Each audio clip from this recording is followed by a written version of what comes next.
Hey there, and welcome to Crochet Therapy. I'm Barbara, your host, for this episode of Morning Coffee and Crochet. And this is our Fun Friday, or for me today, it's my Sleepy Friday edition of Morning Coffee and Crochet. I don't know how much fun I'm going to be because I'm pretty sleepy this morning. How are you? I want to know. So here's my shirt. It is a chicken.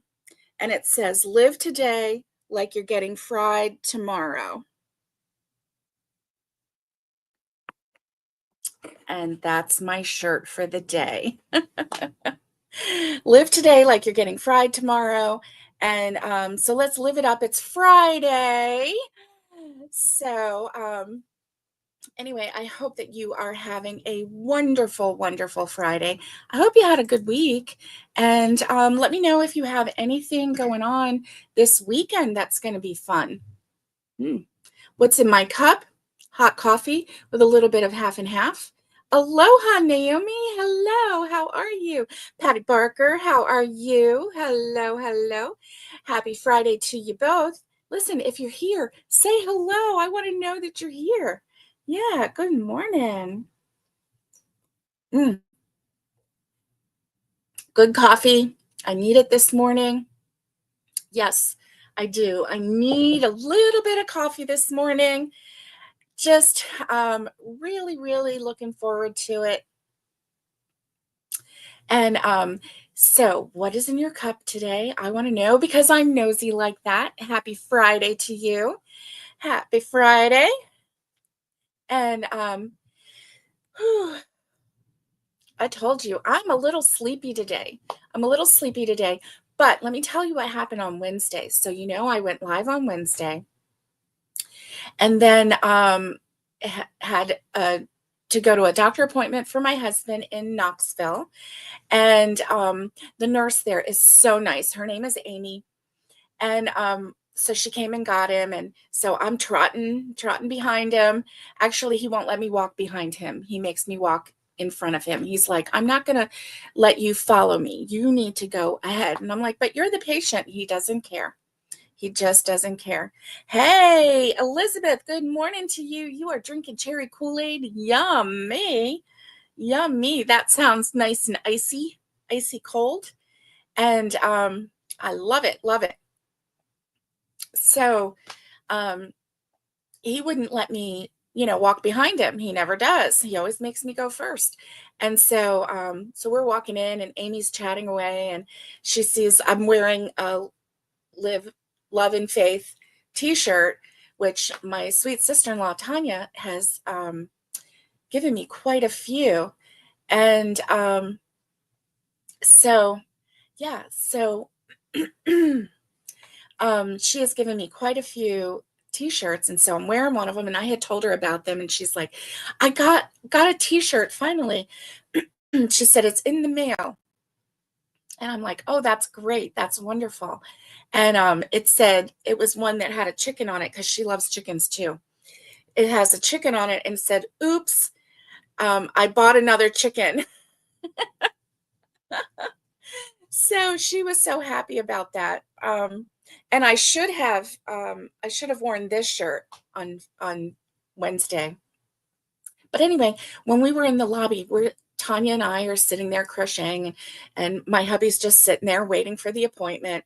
And so we're crocheting, and so I get up to go in the room with him, and she's like, oh no, you left your crochet. I wanted to see what you were making. I said, no, it's in my bag right here. I'll show you. So I showed her one of my my dishcloths, and I was almost done with it, right? I just had to do one more row and do a border.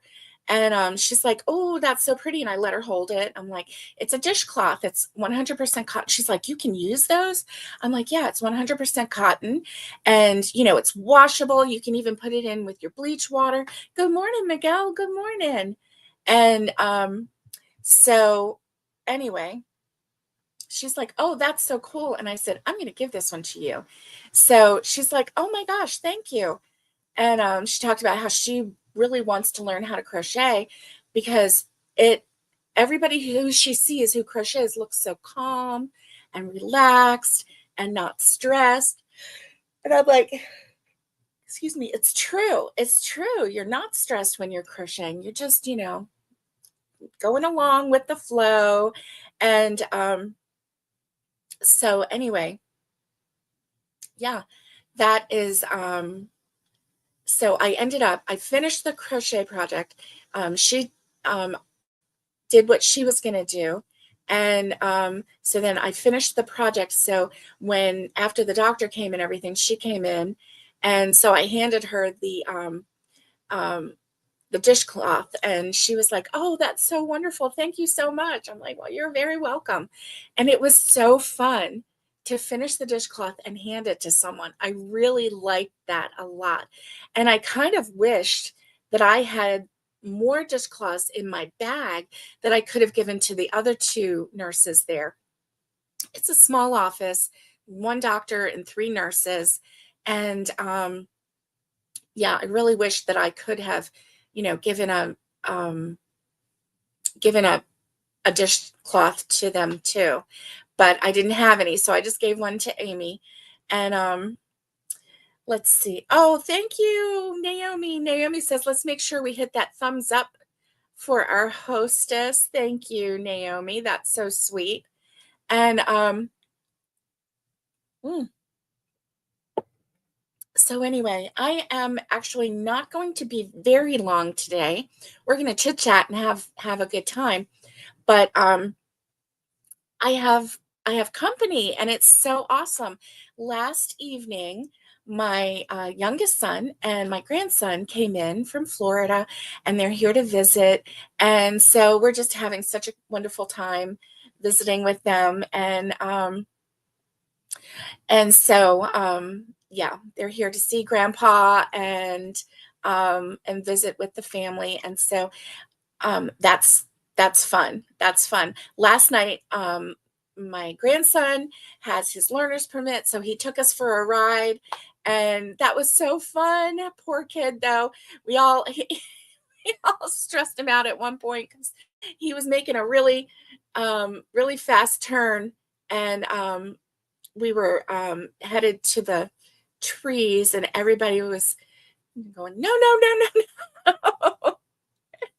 Poor kid, but he handled it so well. I'm so proud of him, really, because he stayed calm. Now, he might have been a little shaken up on the inside because we were all yelling.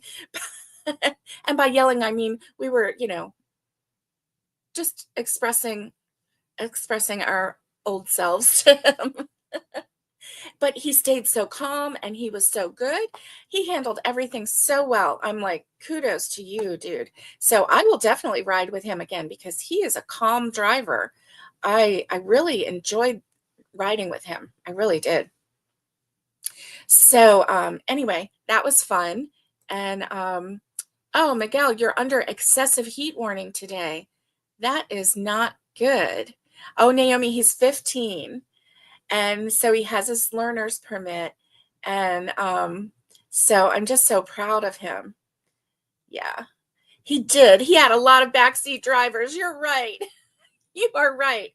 He had his dad and his Grammy and his Poppy. We were all in the car with him. I tell you, he needs to take Nana down the driveway because Nana will just let him do his thing. And she would be so proud of him too because he's such a good driver. He really is. And so anyway, we were having a lot of fun last night, just catching up, and it was so much fun hearing them in with Grandpa, and they were talking, old times and fun times, and Dad was so animated last night. He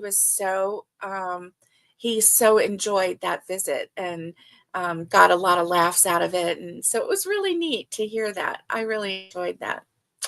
So so um yeah, so that's what's going on in my world. And I am so glad that you're here. And I want to know, oh, oh, you're in Central Arkansas, Elizabeth. Elizabeth says, sorry about the excessive heat warning, Miguel. We deal with that all summer long in Central Arkansas. Wow. Yeah, I can imagine. I can imagine the heat. I mean, there's just something different about a southern heat. It's so humid. And wow. Yeah. Yeah. Just excessive, really crazy. Oh, excuse me for the yawns. Um, yeah. Yeah, and Miguel is in Texas. Good morning, Mandy. Good morning. How are you this morning? How's your kids doing? Are you getting ready for school, Mandy? My grandson starts school on Monday. So, yeah, I mean to me, that's really early, you know?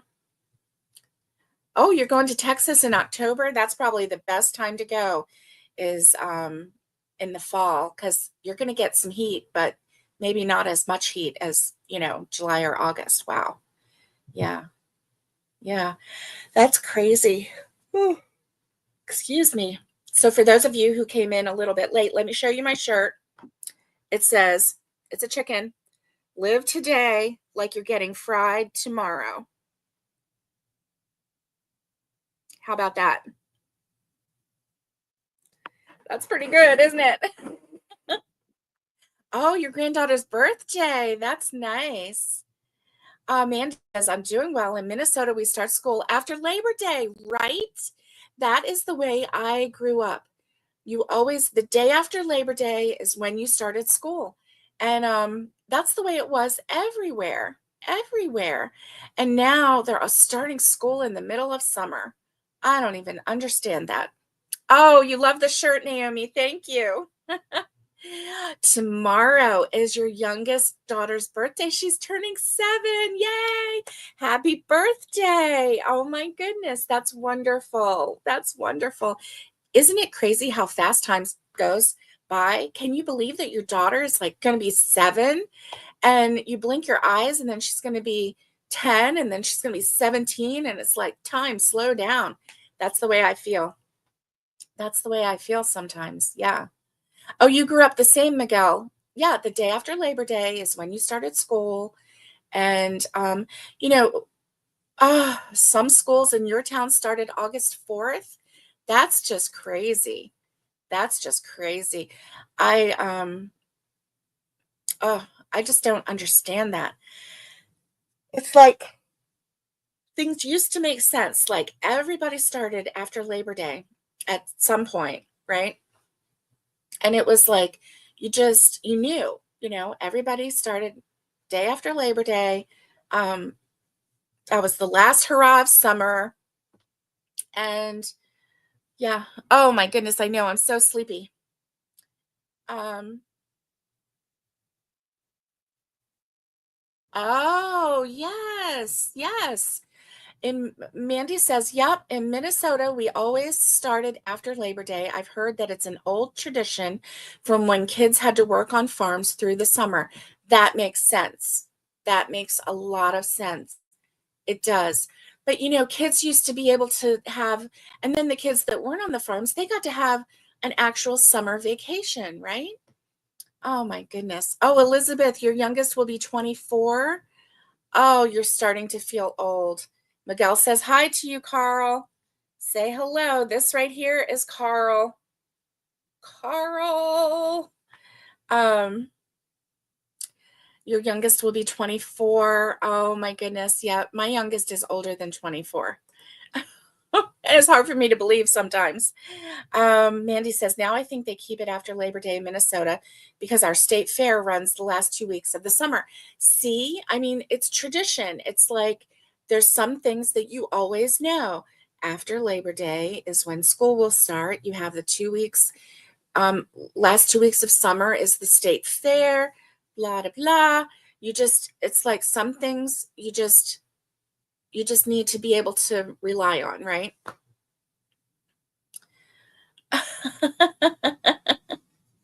Here we go. Here we go. Uh, the kids get older. Us moms stop aging when they move out. Don't feel old. Nope. We stop at like 40. Yeah. No, I've always told my age. Sometimes I've told the wrong age, but not because I was lying, but because I forgot how old I was. One year, okay, so when I when I turned 56, I forgot how old I was, and I told the whole year, I told everybody that I was 57. The whole year. I went through that whole year of being 56 and told everybody that I was 57. And then when I turned 57, I was like, darn it all, I have to be 57 for a whole nother year. I was like ready to turn a number. Nope, nope. Oh, Mandy hopes that's true. It is true. Now, for the longest time when I was growing up, my mom turned 35. And then for the longest time, anytime anybody asked me how old my mom was, I would say she's 35. She stayed 35 for about 15 years. She really did. She really did. So, anyway, who knows? Who knows? Right, Miguel? Who knows? Oh my goodness gracious. So, I'm very excited because um, my son requested Nana's special breakfast casserole. And so that's what mom made this morning. So it's in the oven right now. And yeah. Oh, they asked a million times in the heart hospital, please verify your full name and date of birth. So you got it, right? I know. If I had had to do that, then I would have been like, I mean, I could tell them my birth date, but if they said, um, well, how old are you? I would have been wrong. Oh, I love it. I love it, Elizabeth. Elizabeth says, I'm 21 with 31 years experience. I love it. That's a lot of experience there. You are very wise woman. Yeah. Mm, that's funny.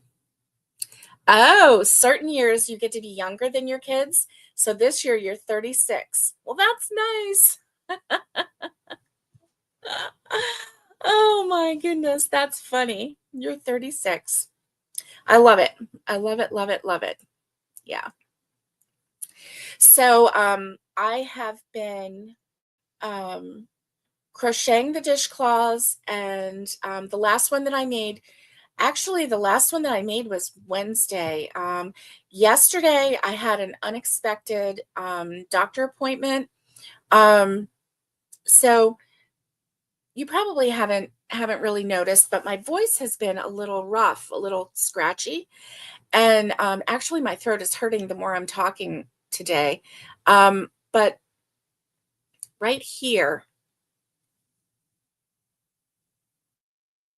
right here, I have a lump that came up. And Wednesday, when I was on my live, I noticed that, I had been noticing that my voice was a little scratchy, and every now and then my voice would kind of go out a little bit. I thought, well, allergies. I've got some allergies. And so Wednesday morning when I was doing the live, I I felt something in my throat right here, and it was like right here, and I felt something that felt like a little bump in there, and it was sore. It was sore, like, I would touch it and it would hurt. And so I wasn't sure what it was. And so I told my family, and I'm like, what do I do? Do I just wait it out and see what it is, or do I go to the doctor? Do I make an appointment? What should I do? I don't know. So that was Wednesday. Let it go a little bit. And then in the so Thursday morning at 4 o'clock, I had to wake up. I woke up. I had to use the restroom. So I got up and I could feel my neck. Something different was in my neck right here. And especially right there. And so I felt it, and it had grown. Like, it wasn't just a little tiny bump anymore. It was this big swollen spot. And so I told my husband, I'm like, it is bigger. And he's like, well, go ahead and make an appointment. And so I went online. I made an appointment, first appointment that I could get with my doctor, which happened to be yesterday morning at 9:45. So I made the appointment, and I went in to see her, and she took it very seriously. She didn't like, oh, okay, this is what it is. It's nothing. We'll give you an antibiotic and you'll be fine. She was like, okay, um, you know, what I'm going to do is order an ultrasound of your neck and your thyroid. And she's like, I said, could it be from one of the medications that I'm taking? She's like, because some medications, thyroid cancer is one of the side effects, right? And so she's like, well, um, you know, let's see. She took blood, she ordered lab work to figure out my thyroid levels, plus a couple other things. And she says she was going to order an ultrasound. And um, from that, she said maybe a CT. So I don't know if I'm going to have a CT scan or not. I kind of would feel better if they did do a CT scan, but I don't know what it would show. I have no idea what it would show more than the ultrasound. Um, I keep forgetting about the CT part. She said, maybe a CT. And she said, so let's get this done. She said, hopefully by the first of next week, you'll have the ultrasound done. She's like, we might need to do an endoscopy. I said, I've already got one scheduled. And she was happy about that. And so, yeah. So today, this morning, as I'm talking to you, I'm noticing my throat is kind of hurting a little bit as I'm talking. So I won't be on very long today because of that, but also because I have company. And then also my husband has another doctor appointment today. And so isn't it fun getting old, getting over 50? You become first name basis with, all these doctors around here. I'm like, really, really? I could have gone my whole life without knowing your first name, you know? So anyway, that's what I got going on. So, if you don't mind saying a prayer for me or sending good thoughts or whatever, so that, we can find out what this is, and hopefully it's nothing but a little aggravated thyroid or, whatever it could be. And then it's nothing serious. And so I'm not going to lie, yesterday when I woke up and my my my neck right here was swollen, I kind of freaked out a little bit because I knew it was right where the thyroid was. And so yeah, um, you know, with my other surgery, I didn't freak out. I knew that, there was precancer in the other surgery, but I didn't freak out. I just felt confident. I'm like, everything's going to be okay. But I'm not going to lie, when this popped up, I kind of freaked out a little bit. So, yeah, it's like, okay, right? So this is why I crochet. Crochet really helps me stay focused. It helps me stay calm. It helps me, get through different things. And so I have, I now have to find a larger purse. I have to go to my larger purse. And good morning, thrifty crocheter. Um, Thank you, Miguel. I was glad too that I could get into the doctor right away too. Um, so anyway, it's just really weird. And one thing that she did tell me was, she repeated about, I don't know, 3, 5 times, and if you start feeling um short of breath, or if you feel like you're having trouble breathing, go straight to the emergency room. Don't wait, go straight to the emergency room. And I was like, okay. I'm like, yeah, that wouldn't be good to not be able to breathe. She told me that like over and over. And then yesterday, my dad's nurse was here visiting him at the house, and Anthony's such a nice guy. And mom was like, show him what you got going on. So I showed him, I told him, and he's so nice. He was like, well, um, do you have albuterol? And I'm like, no, but my sister-in-law does. And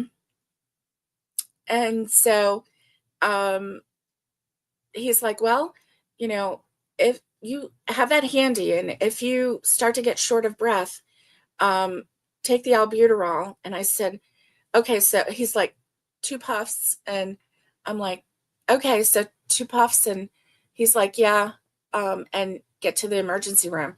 I'm like, so take 2 puffs and then see about going to the emergency room. He's like, no, to get in the car and start going. And as you're going, take the 2 puffs so that you can breathe until you get to the emergency room. I'm like, oh, he was like very adamant. He's like, yeah, if you can't breathe, you make sure that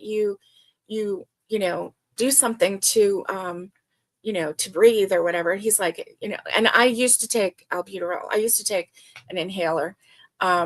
But, I don't need to anymore. So anyway, Tanya had an extra one, so she gave me one just as an in case. So I've got that handy just in case. But I don't plan on using it, don't want to use it, but just in case. But they were all very serious about, go straight to the emergency room. So it kind of freaked me out a little bit more. I'm like, oh my gosh, what is going on here? So anyway. I told my grandson, I'm like, so my husband has his right foot in a boot, so he can't drive right now. And he had surgery. And I'm like, to my grandson, well, I guess you'll have to drive us to the to the emergency room. He kind of looked at me like this. I'm like, no, that's okay. I'll get your dad to do it. So anyway, I'm obviously hoping that that does not come about, because that would not be fun. But anyway, so that's what I got going on.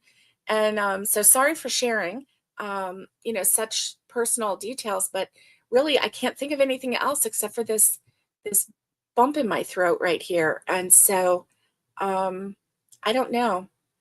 I don't know what um I'll let you know. I'll let you know what comes about. And so we'll just kind of ride that little train together. Hopefully it's nothing. And hey, Blair, how are you? Happy Friday to you. Um, oh, yes, a little paper sandwich bag handy to breathe if I was going to hyperventilate. Definitely. That would be helpful too. Definitely. Yeah. Yeah. And so happy Friday to everyone. This is the old lady saga here. Crochet therapy. Y'all are my therapy today. I'm telling you everything that's wrong with me. Oh, grandson drive like it's an ambulance. Oh my, oh my goodness. Now that's kind of funny. That is kind of funny. Oh, we'll go woo, woo, woo. Oh, yes. Hey, Barbara Rigglebaker, how are you? You got your apartment. Yay. I'm so glad. How do you like it? How is your space turning out? Are you like making it your own and just make it something really special? Yeah. I'm so glad that you got your apartment. Yeah. Yeah. Oh, you did? Oh, good. Thank you, Mandy, for those encouraging words. Mandy says, I hope it's all fine, Barbara. I had a similar scare a few years ago and it was scary, but it turned out to be nothing to worry about. Good. Well, I hope this one is too, right? Yeah, I hope it is too. She did feel it. She's like, it's hard. It's not like feeling fluidy in there. So, hey, Robin, good morning. Good morning. How are you? I'm so glad that you're here. And thank you, Mandy. I hope I get the same results too. Yeah. Yeah. Yeah. So, yes, congratulations, Barbara, for getting your apartment. That's so fun. I know that it's a life change. I know it is. I know it's a stressful time probably, but you're going to have your own space. You're going to have your own crochet area. You're going to have You know, you're going to be able to decorate as girly as you want. Mandy, you do? You still have one in your throat? They check it every year? Oh, wow. Wow. Well, I hope mine turns out to be nothing. But mine is painful. Is yours painful? So for those of you who are just coming in, I do have on Wednesday, I noticed that there was a lump in my neck, in my thyroid area. And okay, Barbara, your stuff is still in storage. You've been making amigurumi for the neighbors. Yay! Yay! Meet the neighbors. Give amigurumi away. I love it. I absolutely love it. And so Wednesday, getting back to this, just to catch you up, Wednesday, I had a little bump in my neck and I was trying to figure out what to do about it. And then overnight it grew. And so I made a doctor appointment yesterday, saw the doctor yesterday morning. She's taking it seriously. And oh, you were also reassured because even if it was cancer, thyroid cancer has a 99% survival rate. Thank you for those kind words and encouraging words, because I was kind of freaking out when I first felt that. I'm like, because it's painful. It's painful to talk a little bit this morning. And it just like, boom, came like overnight. It just grew. So I'll have my ultrasound, maybe a CT. They are going to do an endoscopy because I've got other things. They're trying to figure out what's going on with my iron. And yeah, you're thinking it's thyroid. I kind of think so too. So we will see, won't we? So I'm just hoping that, I get some good answers. Oh, some good answers, just like Mandy got. Oh, you had a thyroid nodule. They biopsied it and it was benign. Oh, good. Good. Okay, awesome. Awesome. Was yours painful? I'm just wondering. I don't know. So yeah, that's very encouraging. Thank you, Mandy. Thank you. And see, I thought about not saying anything because, sometimes we don't need to share all of our personal stuff, but it's so right there in my mind. That's all I can think about. I just keep touching it. Like I just I can't stop thinking about it. That's all I think about. So anyway, I'm going to live today like I'm getting fried tomorrow. I can't get over this shirt. Oh, sometimes it's hard to swallow with it. Oh, okay. Yours is much larger than the average one. Could they not remove it? Maybe it's not removable. I don't know. Well, yeah, the hard to swallow part. That's interesting too, right? Yeah. Yeah. So anyway, that was my, here we go again kind of moment. Oh dear. So anyway, there's just always something going on around here. Always something going on around here. So anyway, well, my dears, I am going to have to run because my husband has to be in another town at 10:30 this morning for his eye appointment. Oh, okay. If they remove it, they remove your entire thyroid. So they monitor it annually just to make sure it's not getting bigger. If it gets bigger, then they'll remove it, I guess. Okay. Catherine, hello, my dear Catherine. How are you? How are you? I am so glad to see you. So glad to see you. Yeah, that's awesome. So I'm gonna have to run. And I'm sorry that this is like a really quick morning coffee and crochet, but I'm glad to visit with you. Thank you. Oh, good. I'm glad that you're doing okay. I'm glad you're doing okay. I'm glad to see all of you, and thank you for the encouragement. I really appreciate it. And so you did help me. Y'all just really helped me, being encouraging and being kind and listening to me. So Anyway, I hope that you have a great Friday and Sunday. I hope to be going live with Naomi, and we're going to have fun. We're going to crochet away. And so stay safe, be kind, and get hooking. And much love to everybody. And I will see you on Sunday. Bye, everybody.